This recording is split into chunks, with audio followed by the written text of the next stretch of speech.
All right, here we go on a Wednesday morning. It is time for your Berkshire Hathaway bi-weekly podcast. It's been a while since I've talked to this dude, but realty expert Adam Helgeson is back. We're going to talk with him right after this. Life, with its many stages. From the "my little one has just arrived" stage to the "I have arrived" stage. From the first home you'll ever buy to the one home you'll have forever.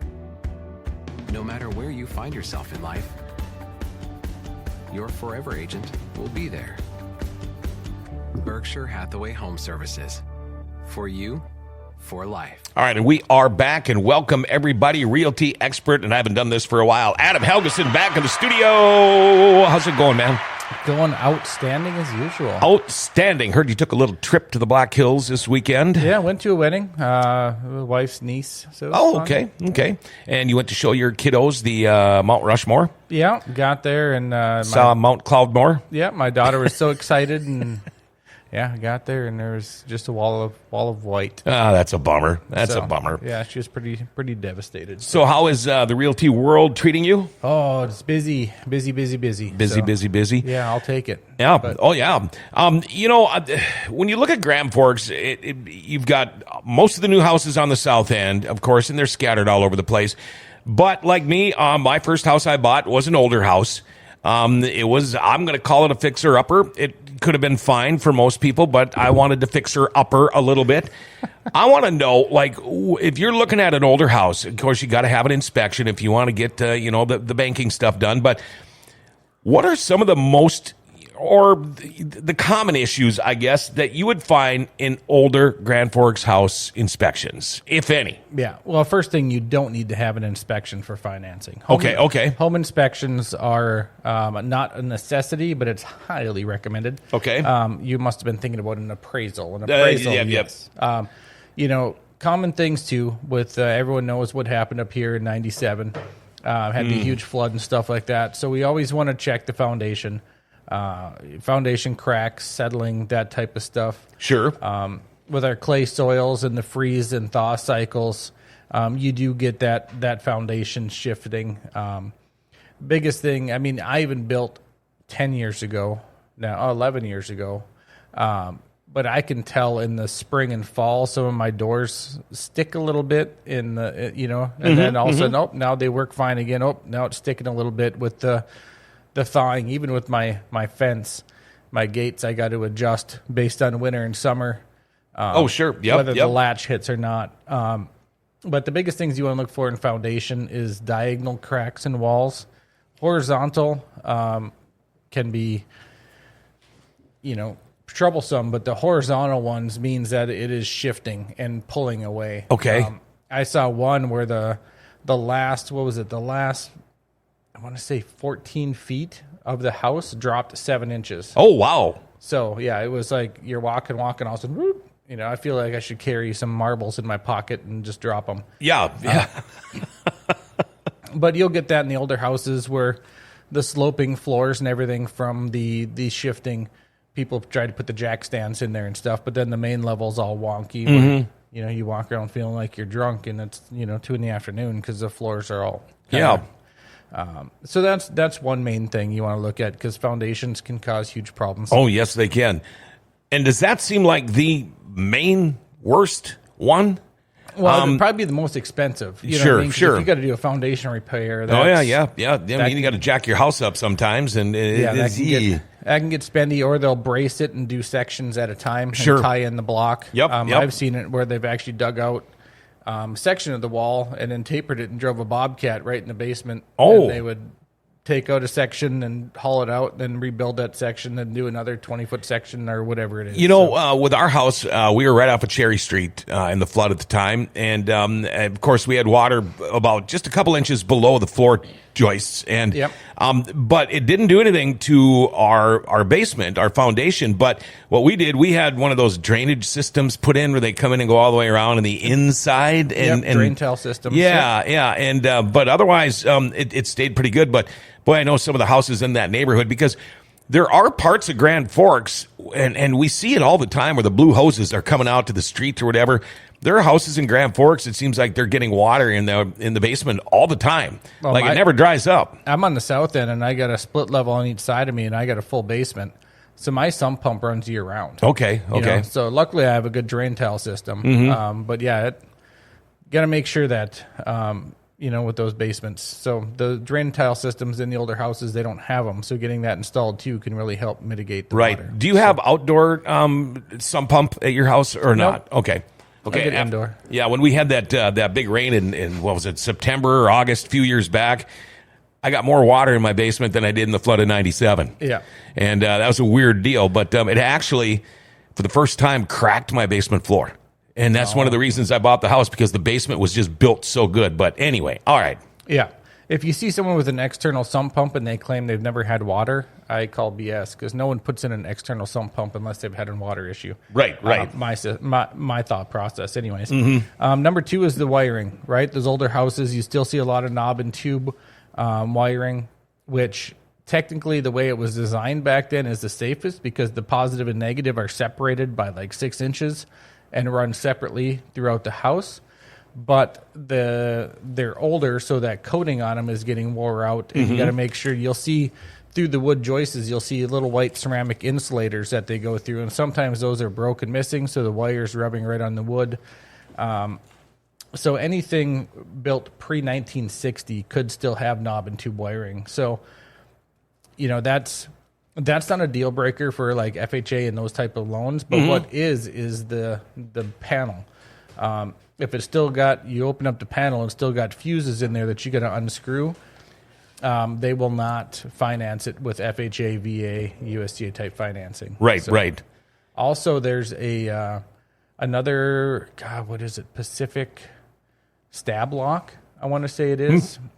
Breakers. Oh, yeah. If you have those in your house, it's highly recommended to swap out your panel to a new panel. Sure. Just because those specific breakers have a known history of not tripping. Oh, you don't want that. Yep. But it also, if it doesn't trip, then the wires in the wall heat up and it starts your house on fire. So, those are some issues. You also want to look at the plumbing.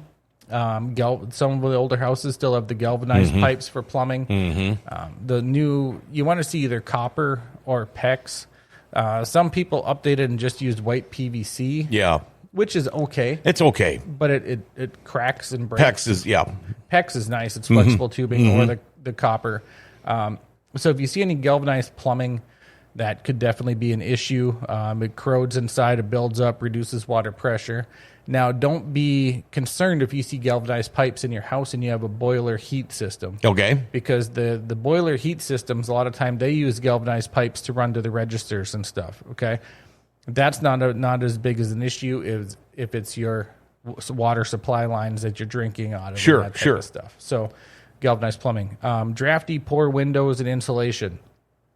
I've had people rip apart houses and find in their walls wood chips and horsehair. Oh, yeah, newspapers. Yeah, old newspapers. I have a client in Crookston. He was redoing his house, and on top of the attic, the boards they used to hold the insulation was old new stock vintage cigar signs. Wow. And so he's pulling them out, and he's like, "Holy Christ!" Cha-ching. He's like, he's made over $3,000 selling them on Facebook Marketplace. But they used anything they could find to shove in the walls and insulate. So you never know what you're going to find. Right. So there's different tricks. There's those people that come and they'll core a hole in your wall and they'll blow in or put the the foam insulation in or the different type of stuff. But I remember my first house I was renting was in Thompson, and whenever it was windy in the winter, I could feel cold air blowing through my outlets. I'm like, this thing has no insulation in it. This is it's like living in a log house. It is. It's like, whoa. And I've actually had it when it was really cold. I went to plug something in, and my whole outlet was frost. Yeah, I'm like, I don't think that's safe. And a lot of times too, I know when I put all new windows in my house, the whoever put the windows in did a horrible job. They didn't insulate in there the way they should have, which got moisture in there, which caused the wood to rot below the windows. So I had to go down and I put a little bit bigger window in there. But a lot of these things, the way they're building houses, say these houses were built in the 50s or 60s or whatever, and they're going to build 15 of them in this neighborhood. Pretty soon they start doing things a little bit quicker and a little bit just make this not quite as good, and they're never going to know it until we get 80 below zero, and by then it's a done deal. Yeah, even new construction now, drafty windows, poor insulation. I've had a home inspection on a brand new house where they forgot to insulate the attic. It's like, boy, we need that there. You know what I mean? Like that helps in this type of weather. Yeah. Hey, how come there's never any snow on their roof? Yeah, exactly. Jeez. Yeah. So, that's something, but older houses too, if you look at the windows and they look kind of distorted, like wavy, you can tell those are the original because that's the leaded glass that they used to make back in the day. Yep. There's storm windows. There's different things you can do. I know, what's that, Sunroom Plus or whatever? They actually do custom fit magnetic storm windows that stick on the inside. That's kind of the new thing now. And they work amazing.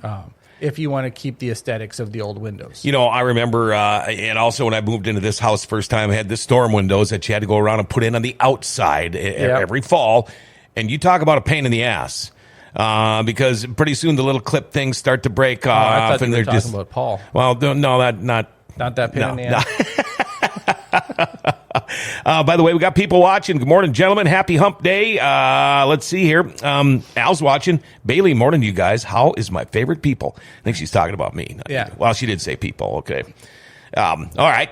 So, also, we already touched on a little bit basement moisture. Oh, yeah. Yeah, a lot of those older basements, they weren't built, like I said, a drain tile system. For those that don't know what drain tile is, you can do it on the exterior or interior foundation. Usually when a home's built, they'll do the foundation and then they put like P-rock and the drain tile system that circles your foundation. And you can tell if you have it, if you have a sump pump, and you look in your sump hole and you'll see the black corrugated pipe coming into your sump hole. That usually means you have a drain tile system, which is nice. Or if you look in your basement and you can see like different style concrete for the first like 6 inches around your foundation, that means they cut out the, on the inside and put in the drain tile system. Innovative basements can actually come in too, and they'll do a waterproof your basement, and they'll put in the drain tile system. But then, if you notice, right on the edge where the basement floor meets your wall, you'll see a little black ridge sticking up. Yep. And then they'll either leave it like that, or they can wrap the exterior walls in a waterproof coating, it looks like a white tarp kind of thing. So what that'll do is it'll catch any moisture that weeps through that wall, whether it's brick or cinder block. It'll get caught behind that moisture barrier, and it'll go down into your drain tile system. So they guarantee your basement to be dry. And they will fix it. I had one I was listed up in Langdon. The guy had it fixed, listed it for sale, and whenever I went up there, I'd still see moisture coming through. And I think it was going underneath and coming up in the center. They went out there like 4 different times from Fargo to Langdon to get it fixed and make sure it was. And they didn't charge him anything extra. But, I mean, he did drop like $30,000 to get that waterproof. Oh, I bet. So another big thing that's easy for waterproofing is your exterior grading. Beat that like a dead horse. Make sure it slopes away from the house. Away from the house. 6-foot downspouts to get that water away from your foundation. Older houses, too, are known to have asbestos and lead-based paint. So especially if you have the boiler with the old pipes, they wrapped in like a white, it looks like old white crap. Leave that alone. Yes, don't touch it. That's probably filled with asbestos. And then, too, lead-based paint was manufactured up to 1976, but it was still in use, the stuff that was manufactured into 1978. So any whole house older than 1978, we have to do a lead-based paint disclosure. I've never seen anyone to admitting to having or knowing knowledge of lead-based paint. But just if it's older, if your house is older than 1978, don't chew on the windowsills. That's all I got to say. So now if I happen to be looking at a house and I'm thinking about some of these concerns you just talked about before there's an inspection, I can reach out to you because I'm going to get you on the phone anyway. But these are all questions that can be asked before. Yeah, no, and that's when I go through a home with my clients, I point 90% of this stuff out because I've seen it Yep. a million times. Yep. So when we do the home inspection, the majority of the stuff on there we already know about. Some of the things we may not see is like cracked chimney flutes. Because all these older houses have chimneys. Yep. A lot of them aren't in use anymore, but some of them still have, like if they put in a new gas forced air furnace, or if there's a gas water heater, they'll plumb the exhaust lines into the chimney and still use it. Sure. But if not, I highly recommend when you redo your roof to break that off underneath the roof line and, shingle over that. So speaking of that, older houses, shingles are an issue too. Yeah. You can see if they're the lock-in tab ones, they're really old, or if you can see them curling, usually on the south side, because that gets the heat, in the sun. I got to say two more quick ones. One is two aging sewer systems. There's been a rash lately. It was the old clay-type pipes. One, if you live down Cherry Street, the older editions, you usually have to get those snaked every couple of years because of tree roots. Yep. But there's been some lately that have been collapsing. So then you have to call and put in a new drain line to the street. Yep, and that's on you. And that's on you. Also, from the water shut off by the street, the water line coming into your house, a lot of those back then were lead.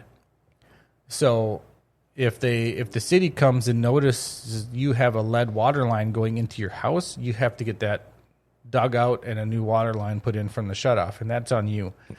There was a government grant going around that covered 90% of the cost, but that's when funds are available. Right. Okay. Me, one more. The Yep. scariest thing that I see with older houses are the unpermitted additions. Oh, sure. The DIY projects, basements, you know what I mean? Garages converted into living spaces with no HVAC or insulations.